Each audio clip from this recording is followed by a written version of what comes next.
Hello students, now we are going to discussing microeconomics chapter 11 theory of supply. Okay, तो students हम एक जो new chapter है उसको हम यहाँ शुरू कर रहे हैं थ्योरी ऑफ सप्लाई। इससे पहले आपने जो प्रोड्यूसर्स का इक्विलिब्रियम था उसको आपने पढ़ा था। अब हम यहाँ जो थ्योरी ऑफ सप्लाई है इसकी यहाँ हम डिस्कस करेंगे इसे। तो सबसे पहली बात तो ये है कि आपके पास जो सप्लाई है वो क्या है, व्हाट इज द सप्लाई, या हम इसको एक्सप्लेन करेंगे इसमें द कॉन्सेप्ट ऑफ सप्लाई कि सप्लाई क्या है, what is the meaning of supply. Okay, तो देखिए सप्लाई मोस्टली हम क्या करते हैं कि जो मार्केट में जितना भी चीज आपके पास अवेलेबल है उनको हम सप्लाई बोल देते हैं, लेकिन यहाँ पर जो सप्लाई का जो कॉन्सेप्ट है उसे आपको अच्छी तरह से समझना चाहिए कि ये एक्चुअल है क्या। तो जो कॉन्सेप्ट ऑफ सप्लाई में देखिए सप्लाई, व्हाट इज सप्लाई। तो सप्लाई का मतलब आप कह सकते हैं कि जो total quantity produce by a firm at a particular time, कि एक पर्टिकुलर टाइम में जितना भी प्रोडक्शन फर्म ने किया है उसको आप सप्लाई बोल देते हैं।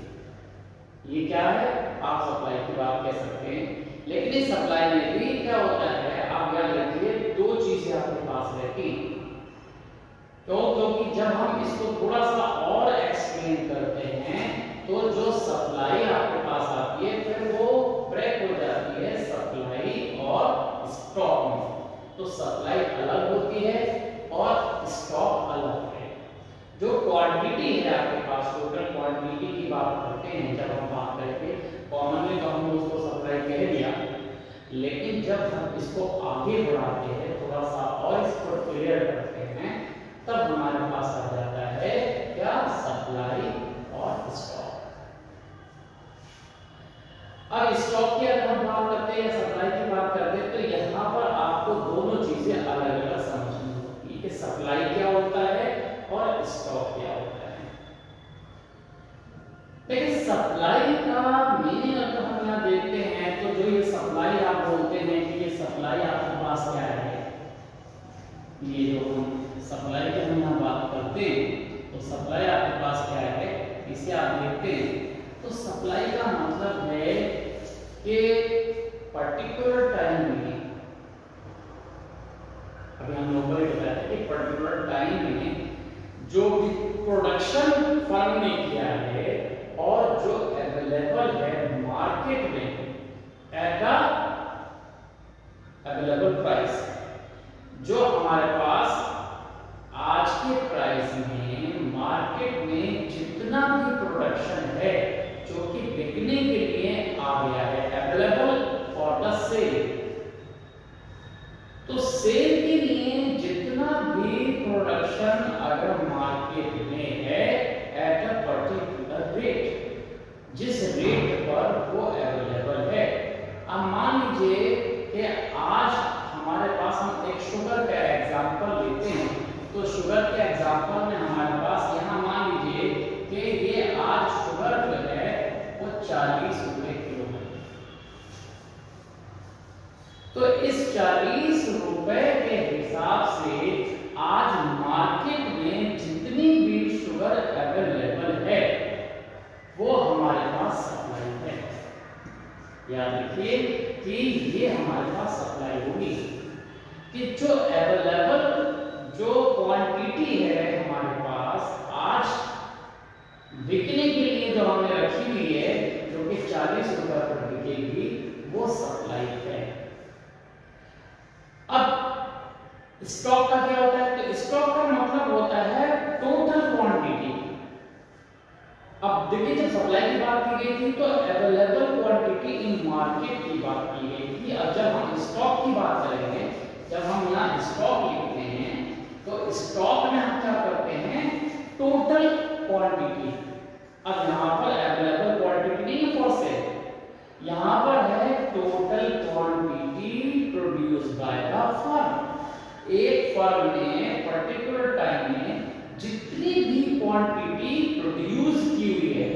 अभी आप ऐसे मान लीजिए कि हमारे पास क्या है, इसने यहाँ पर 1000 या देखिए जो बैग हैं आपके पास, वो आपके बैग जो है इसने प्रोड्यूस किए 1000 बोरियां जो हैं वो हमारे पास शुगर की, जो शुगर के हम यहाँ कह सकते हैं कि ये जो क्या है, ये इतने बैग्स हैं किसके, शुगर के। ये शुगर के हमारे पास क्या है, ये बैग आपके पास है, ये आप उसको बोलते हैं बोरियां, कि 1000 बोरी आपकी जो है शुगर की एक फर्म ने या शुगर मिल ने प्रोड्यूस की हुई है। तो ये टोटल हमारे पास है। अब इसमें आप याद रखिए कि स्टॉक क्या होगा, कि स्टॉक का मतलब आप समझ लीजिए कि स्टॉक का मतलब दोनों चीजें हो गई कि जिसमें उसने बिकने के लिए अवेलेबल है और जितनी बची हुई भी। अब देखिए इसमें क्या होता है कि 1000 बोरियां फर्म ने बना, ये टोटल स्टॉक हो गया आपके पास। अब इसमें से 40 रुपए के हिसाब से आज मार्केट में मान लीजिए 200 जो बोरी हैं वो बिकेंगी मार्केट में, इतने बैग्स आते हैं, तो ये सप्लाई है। तो इसका मीन जो है, और बचा जो हमारे पास 800 जो हमारे पास यहाँ आ रही है, 800 यहाँ आ रही है, तो ये जो चीजें हमारे पास आती है, तो स्टॉक का मतलब है कि पर्टिकुलर टाइम में जितनी भी प्रोड्यूस किया गया है, जितना भी प्रोडक्शन किया गया है, वो टोटल स्टॉक में आ जाता है, जिसके अंदर मार्केट में अवेलेबल और जो गोडाउन्स में रखी हुई है। अब देखिए यहाँ पर ये जो है गोडाउन्स में आपके पास 800 रहेगी। अब ये 800 आज के रेट पर नहीं बिक रही है, ये कब बिकेंगी, आगे रेट में। मान लीजिए कि अब ये प्रोड्यूसर ने समझ रखा है कि आज इसने 40 रुपए के रेट कितनी इशू की हैं, आज इशू की उसने 200 बैग के, उसे इतने ही बेचने हैं। तो ये तो आपके पास सप्लाई है। अब बाकी जो बचा 800, इसमें से उसने फ्यूचर जो प्राइस होगा आपके पास में 50 रुपए भी हो सकता है, 45 रुपए भी हो सकता है, तो उसमें उस प्राइस पर जितने भी बैग देगा वो उस समय की सप्लाई होगा। तो फ्यूचर के प्राइसेस के लिए, आने वाले जो प्राइसेस के लिए उसमें जितनी भी बोरियां होती हैं वो स्टॉक में गोडाउन में चली जाती हैं, और जो बिकने की चीजें चली आ गई वो सप्लाई में आ गई। तो ये टोटल मार्केट में अवेलेबल और गोडाउन में अवेलेबल, ये सब मिलकर स्टॉक के पास आ जाता है। तो टोटल क्वांटिटी जो है हमारे पास प्रोड्यूस बाय अ फर्म, तो वो हमारे पास क्या आ जाएगी, ये आपके पास स्टॉक में आ जाएगा। तो ये आपको समझ में आ गया कि ये आपका स्टॉक और सप्लाई में क्या डिफरेंस होगा, ये आपके समझ में। तो दोनों में क्लियरली आपको समझ में आना चाहिए कि क्या इसमें डिफरेंस होता है, तो आपको समझ में आ गया। ओके, अब हमारे पास अलग कॉन्सेप्ट आता है, दूसरा कॉन्सेप्ट आता है जिसमें हमारे पास आता है क्या, हमारे पास आता है सप्लाई और क्वांटिटी सप्लाई। ये क्वांटिटी से जो हमारे पास सप्लाई होगी और एक क्वांटिटी सप्लाई, दोनों चीजें आपके पास, ओनली सप्लाई और क्वांटिटी सप्लाई। तो क्वांटिटी सप्लाई आपके पास ये रही और यहाँ आपके पास सप्लाई। अब इन दोनों में क्या आपके पास रिजल्ट्स, दोनों कैसे आप समझेंगे ये भी आप समझ सकते हैं कि ये आपके पास क्या है, सप्लाई क्या होगा और क्वांटिटी सप्लाई क्या होगा। ओके, ये भी बिल्कुल सेम कॉन्सेप्ट की तरह है जैसे आपने डिमांड में पढ़ा था कि एक डिमांड था और एक आपके पास क्वांटिटी डिमांड था। उसी तरह से हम यहाँ पर पढ़ेंगे कि ये सप्लाई आपके पास क्या है और क्वांटिटी सप्लाई क्या है। ओके, तो इसमें आप यह समझ सकते हैं कि पर्टिकुलर प्राइस के, जैसे आप मान लीजिए कि हम बात करते हैं, ये क्वांटिटी सप्लाई की बात करते हैं, हमने यहाँ शॉर्ट फॉर्म में लिख दिया क्वांटिटी सप्लाई। अगर हम इसकी बात करते हैं तो क्वांटिटी सप्लाई का मतलब है पर्टिकुलर प्राइस का।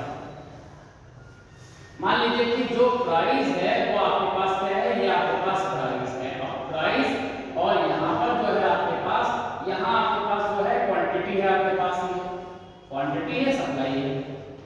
इस तरह से हमने यहाँ कहा। तो अब मान लीजिए कि यहाँ पर प्राइस है, आप एज्यूम कीजिए कि 20 रुपए आपके पास प्राइस है। तो 20 रुपए में यहाँ पर किसी भी आर्टिकल की कितनी जो क्वांटिटी है वो अवेलेबल है, जैसे 5 है, तो ये पर्टिकुलर प्राइस पर जो आपके पास होगी, आज है पर्टिकुलर प्राइस है 5, ये जो हमारे पास प्राइस है 20 और 20 में 5 जो हमारे पास आर्टिकल उसके मौजूद हैं, तो ये क्वांटिटी सप्लाई होगी। ओके, तो क्वांटिटी सप्लाई का मतलब होता है कि पर्टिकुलर प्राइस पर जितनी अवेलेबल क्वांटिटी होती है वो हमारे पास क्या होगी, क्वांटिटी सप्लाई होगी। और सप्लाई क्या होती है, सप्लाई का मतलब आप ऐसे समझ सकते हैं कि अगर डिफरेंट प्राइसेस पे जितने भी हमारे पास सप्लाई अवेलेबल है तो वो हमारे पास क्या होगी, वो सप्लाई होगी। जैसे आपके पास 20 पर आपके पास 5 आर्टिकल थे, हम मान लीजिए 30 है, 30 पर आपके पास मान लीजिए कि यहाँ पर 8 आर्टिकल है। ओके, ऐसे ही हमारे पास 40 है, तो 40 पर हमारे पास 15 आर्टिकल है। तो सप्लाई का मतलब क्या हो गया कि डिफरेंट प्राइसेस पर जितनी भी क्वांटिटी है आप इन सबको ऐड कर लीजिए। तो अगर आप ऐड कर लेते हैं तो वो क्या होगा, सप्लाई हो जाएगा, और पर्टिकुलर प्राइस के ऊपर क्या हो जाएगा, वो आपके पास क्वांटिटी सप्लाई हो जाएगी। तो ये आपको यहाँ समझ में आ गया कि इस तरह से हम यहाँ कह सकते हैं कि जो हमारे पास क्वांटिटी सप्लाई का मतलब हो गया पर्टिकुलर प्राइस पर जब आप करते हैं तो क्वांटिटी सप्लाई, और जब हम सप्लाई की बात करते हैं तो सप्लाई का मीन क्या हो गया, सप्लाई का मतलब है इन सबको आप ऐड कर देंगे तो ये आपके पास आ जाएगा। ओके, तो अगर यहाँ हम बात करते हैं तो 5 × 28 ये आपके पास हो जाएगा कितना, 28। तो 28 जो है वो सप्लाई हो गई और पर्टिकुलर प्राइसेस के ऊपर वो क्वांटिटी सप्लाई हो गई। तो ये डिफरेंट प्राइसेस पर अवेलेबल क्वांटिटी हमेशा जो आपके पास सप्लाई है, और the quantity available at a particular price that is the supply. तो इन दोनों में केवल इतना डिफरेंस आपको समझ में आ गया। तो क्वांटिटी सप्लाई में और क्वांटिटी सप्लाई में आपको डिफरेंस पता लग गया। अब इसके बाद हमारे पास क्या आता है, अब हमारे पास आता है जो सप्लाई शेड्यूल है। शेड्यूल मींस आप कह सकते हैं कि टेबल या जो आपके पास क्या होता है, तालिका बोलते हैं जिसे, आप उसको आप समझ सकते हैं कि ये जो टेबल है वो कैसे आपके पास रहती है, सप्लाई शेड्यूल। तो सप्लाई शेड्यूल का मतलब क्या होता है कि जब हम प्राइस को और क्या करते हैं, क्वांटिटी को एक टेबल में लिख देते हैं, तब वो आपके पास क्या होता है, सप्लाई शेड्यूल होता है। तो सप्लाई शेड्यूल का मतलब होता है the presentation of quantity and price in a tabular form. अगर हम टेबुलर फॉर्म में हम बात करते हैं तो यहाँ पर आपके पास जैसे हमने यहाँ प्राइस लिखा है और यहाँ पर हमने क्या लिखा, ये आपके पास सप्लाई लिख दिया आपने। तो अगर हम इस फॉर्म को देखें तो ये जो फॉर्म्स है हमारे पास, इस फॉर्म को हम बोल देते हैं सप्लाई शेड्यूल।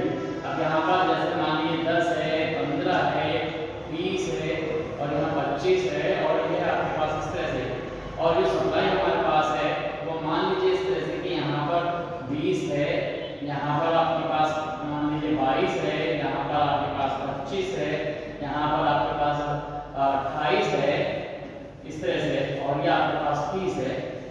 तो ये जो हमारे पास क्या है, एक रिप्रेजेंटेशन किसका, टेबुलर रिप्रेजेंटेशन। तो tabular representation of price and supply, this is known as a supply schedule. ये आपके पास क्या हो जाता है, इसी को आप बोल देते हैं सप्लाई शेड्यूल। ये आपका सप्लाई शेड्यूल रहता है। तो प्राइस में और उसकी जो क्वांटिटी है सप्लाई, अगर उसको हम एक टेबल में शो करते हैं, तब वो आपके पास ये रहता है सप्लाई शेड्यूल। ओके, अब सप्लाई शेड्यूल में भी जो सप्लाई शेड्यूल है वो दो तरह के हैं। एक आपके पास है इंडिविजुअल सप्लाई शेड्यूल और एक आपके पास है जिसे आपने कहा है मार्केट सप्लाई शेड्यूल। और इसी के आगे जब हम बढ़ेंगे तो फिर वो क्या हो जाएगा, कब आ जाएगा इंडिविजुअल सप्लाई पर और मार्केट सप्लाई पर। बिल्कुल सेम पैटर्न जैसे आपके क्या हुआ है, डिमांड में पड़ा हुआ है। ओके, इसके बाद लॉज भी उसके अंदर आएंगे तो वो भी आपको समझना होगा। तो यहाँ पहले हम क्या पढ़ेंगे, इंडिविजुअल सप्लाई शेड्यूल और फिर उसके बाद हम पढ़ेंगे मार्केट सप्लाई शेड्यूल। तो देखिए हमारे पास किस तरह से ये रहेगा।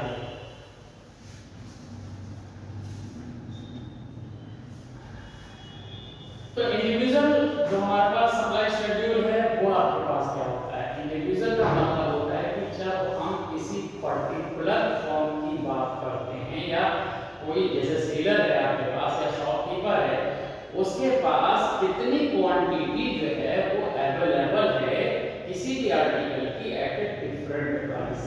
अगर अलग अलग प्राइस पर एक जो हमारे पास प्रोड्यूसर है या अलग अलग जो सेलर है उसके हम बात करते हैं कि कितनी क्वांटिटी अवेलेबल है। तो अगर हम इंडिविजुअल की बात करते हैं, इंडिविजुअल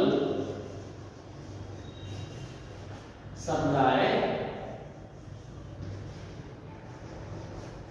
शेड्यूल, अगर हम यहाँ पर इसकी बात करते हैं तो ये आप देखिए ये हमारे पास किस तरह से रहेगी।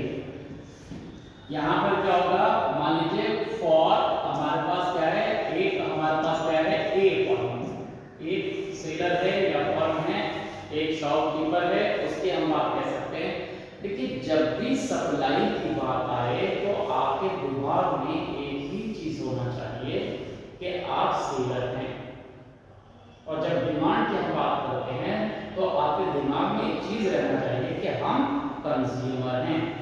अगर आप सप्लाई को क्या सेलर के हिसाब से समझेंगे, बेचने के हिसाब से क्या समझेंगे तो ज्यादा आपको अच्छा लगेगा, आपको अच्छी तरह समझ आएगा। जैसे कि डिमांड को आपके समझते समय अपने आप को कंज्यूमर माना था, ऐसे ही जब सप्लाई हम यहाँ पर पढ़ रहे हैं तो हम अपने आप को सेलर मान के चलेंगे। तो सेलर की जैसे जैसे हैबिट होती है वैसे ही आपको यहाँ पर करना पड़ेगा। ओके, तो अगर बेचने वाला ये सेलर है तो वो हमेशा क्या कोशिश करता है, ये आप समझ लीजिए अच्छी तरह से। जो सप्लायर होता है, जो सामान बेच रहा है, दुकानदार है, वो हमेशा ये कोशिश करता है कि जो भी उसके पास आर्टिकल है वो ज्यादा प्राइस वाले जल्दी बिके। ओके, तो इसी तरह से होता है कि और वो कौन सा आर्टिकल को बेचने की कोशिश करता है, महंगे आर्टिकल को, और अपने पास ही कोई रखने की कोशिश करता है क्योंकि उसमें उसको ज्यादा फायदा होता है, महंगी चीज से ज्यादा फायदा। तो उसी तरह से होता है क्या, अगर हमारे पास इंडिविजुअल, अगर हमारे पास एक फॉर्म ए है तो यहाँ पर जो प्राइस है वो आप यहाँ पर यहाँ पर ये डिफाइन किया हुआ है और यहाँ पर आपके पास जो सप्लाई है वो आपने लिखा हुआ है। तो इसका आपका प्रेजेंटेशन आपके पास रहता है। तो ये फॉर्म ए के लिए आपके पास है। फॉर्म ए का जैसे आपने रिप्रेजेंट किया था, आपके पास के 10 रुपए था, फिर 15 रुपए हो गया, फिर 20 रुपए प्राइस हुआ, फिर 25 रुपए प्राइस हुआ, ये फिर आपके पास क्या हुआ, 30 आपके पास हुआ। ये इस तरह से आपके पास क्वांटिटी आपके पास ये है। अब वो कितनी रहेगी, 10 पर आपके पास कितनी थी, मान लीजिए 5 हो गई आपके पास क्वांटिटी, फिर आपके पास यहाँ पर 10 हो गई, यहाँ पर 15 हो गई, यहाँ पर 20 हो गई, यहाँ पर आपके पास 25 क्वांटिटी होगी। ओके, तो ये फर्म एक ही या जो सेलर एक ही कंडीशन है कि वो 10 रुपए पे 5 क्वांटिटी बेच रहा है, जबकि 15 पे वो 10 क्वांटिटी बेच रहा है। जैसे आपके प्राइस इंक्रीज कर रहे हैं वो सप्लाई भी अपने आप बढ़ा देता है, कितनी चीजें वो अपने पास रख रहा है, बेच रहा है। ओके, तो ये क्या है, ये है पर्टिकुलर किसी एक सेलर के थ्रू। ओके, इसी तरह से बी सेलर अगर हमारे पास आ जाए, हमारे यहाँ पर सप्लाई हम बी फॉर बी के यहाँ पर लिख दें यहाँ पर, और बी तो बी कितना आपके पास अवेलेबल होता है वो यहाँ पर आप लिख सकते हैं। ये मान लीजिए इस तरह से यहाँ पर आ जाएगा आपके पास बी का, ये ए की सप्लाई थी इसी प्राइस के ऊपर, जो ए पर आपके पास क्या है, ए जो है वो 5, 10, 15 इस तरह से वो बेच रहा है, जबकि आपका बी जो है वो किस तरह से बेच रहा है, ये आपका ए के लिए था और ये बी के लिए है आपके पास। तो बी के लिए आपके पास जो है प्राइस तो सेम ही है आपके पास। अब यहाँ बी की जो सप्लाई है वो यहाँ पर हम थोड़ा सा लिख देते हैं कि यहाँ पर जो सप्लाई है वो इस तरह से है, 10 है आपके पास, यहाँ पर आपके पास 15 है और आपके पास या आप ऐसे से समझ लीजिए कि ये जो हमारे पास है वो इस तरह से आपके पास रहती है कि प्राइस 10 है तो ये 20 आर्टिकल बेच रहा है, ये आपके पास मान लीजिए ये 22 आर्टिकल बेच रहा है, यहाँ पर आपके पास 24, 24 और यहाँ 26 और यहाँ पर ये 28 आर्टिकल बेच रहा है। इस तरह से हम यहाँ पर ले सकते हैं। तो अलग अलग जो हमारे पास सेलर होते हैं वो अलग अलग तरह से अपने आर्टिकल को वो बेच रहे हैं, उनके पास अवेलेबल है वो आर्टिकल। तो अगर हम इसको ए के लिए देखते हैं तो ए की आपके पास हो गया, बी के लिए देखते हैं तो वो बी का आपके पास है, ऐसे ही आपके सी के लिए आप बनाएंगे सी का रहेगा, ऐसे ही डी के लिए बनाएंगे तो डी का आपके पास रहेगा। तो क्या होगा, पर्टिकुलर हमारे पास सेलर हैं उनकी जो हम क्या बोलते हैं डिफरेंट प्राइसेस के ऊपर जो क्वांटिटी जो सप्लाई है वो आपके पास कहलाती है इंडिविजुअल डिमांड, जो इंडिविजुअल सप्लाई शेड्यूल। तो इंडिविजुअल सप्लाई शेड्यूल का मतलब ये है कि एक जो सेलर है वो जो क्वांटिटी अवेलेबल करता है अपने पास बेचने की वो आपके पास है। अगर वो इतनी क्वांटिटी सेल कर रहा है तो ये इंडिविजुअल सप्लाई होगी, ए के लिए अलग होगी, बी के लिए अलग होगी, सी के लिए अलग होगी।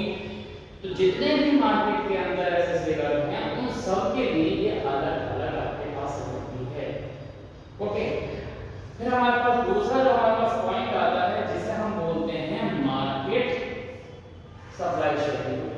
तो मार्केट सप्लाई शेड्यूल का मतलब होता है कि जो इंडिविजुअल आपके पास ए हैं, बी हैं, सी हैं, डी हैं, सो ऑन जितने भी हैं, अगर उन सबकी क्वांटिटी को ऐड कर देते हैं जो सप्लाई के लिए हैं तब वो कहलाती है मार्केट सप्लाई शेड्यूल। तो उसे भी आप यहाँ देख सकते हो, उसे आप कैसे लिखोगे वो भी आप यहाँ पर समझ लीजिए कि वो किस तरह से आप यहाँ पर लिखते हैं।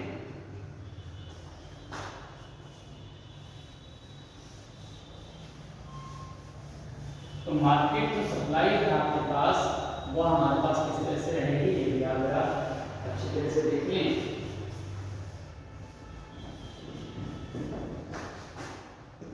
अब आपके पास आता है जो मार्केट जो सप्लाई शेड्यूल है उसे आप यहाँ देख लें, सप्लाई शेड्यूल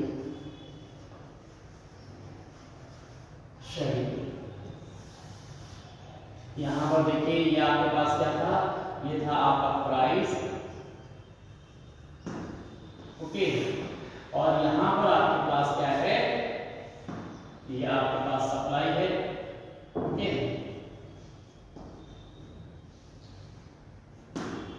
ये आपके पास सप्लाई क्या है आपके लिए, ये ए के लिए है, ये आपके पास क्या है, ये बी के लिए है, और ये आपके पास क्या है, ये आपके पास सी के लिए है।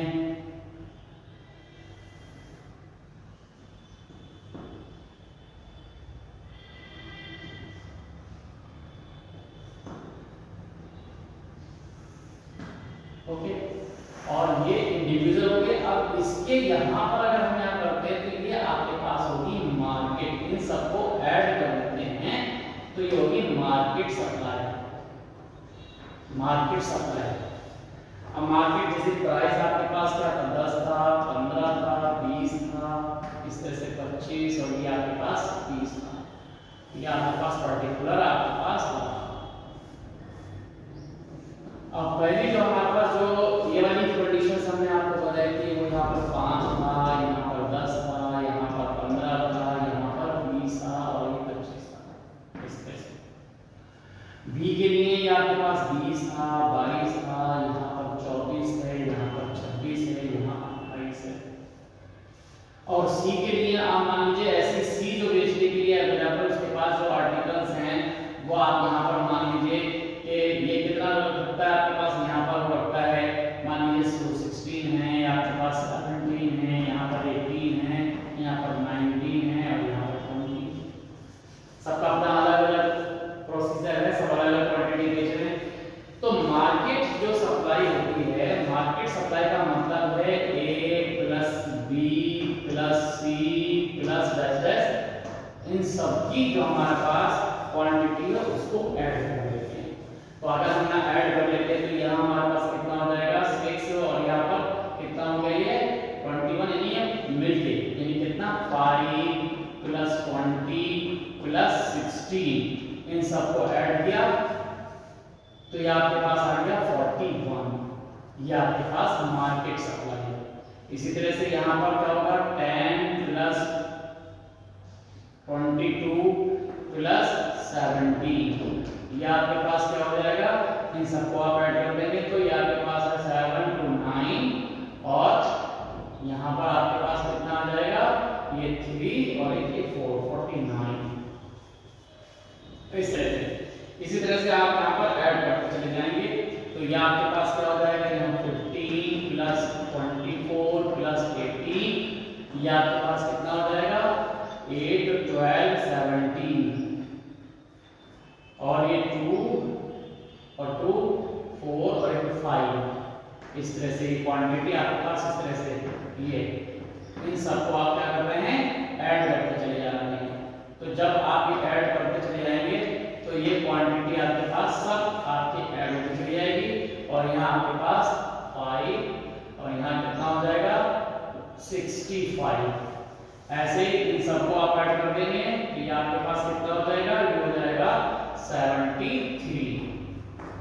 ये आपके पास, तो ये जो हमारे पास क्वांटिटी आ रही है इसे हम बोलते हैं मार्केट सप्लाई शेड्यूल। तो मार्केट सप्लाई शेड्यूल आपके पास हो जो कि टोटल क्वांटिटी को ऐड करने पर होता है और इंडिविजुअल अलग अलग आपके पास होता है। तो ये इंडिविजुअल आपके पास सप्लाई वाले पोर्शन है और इन सबको ऐड कर देते हैं तो ये मार्केट सप्लाई वाले पोर्शन है। ओके, इस तरह से आपको ये समझ में आ गया कि किस तरह से हम मार्केट और इंडिविजुअल जो सप्लाई है उसको डिफरेंस उसके अंदर करते हैं। तो ये आपको समझ में आ गया। तो आगे जो हमारे पास कर्व आता है इंडिविजुअल सप्लाई कर्व और मार्केट सप्लाई कर्व, तो ये फिर हम आपका जो है जो नेक्स्ट वीडियो आपके पास आएगी उसमें आपको कर्व को समझाएंगे।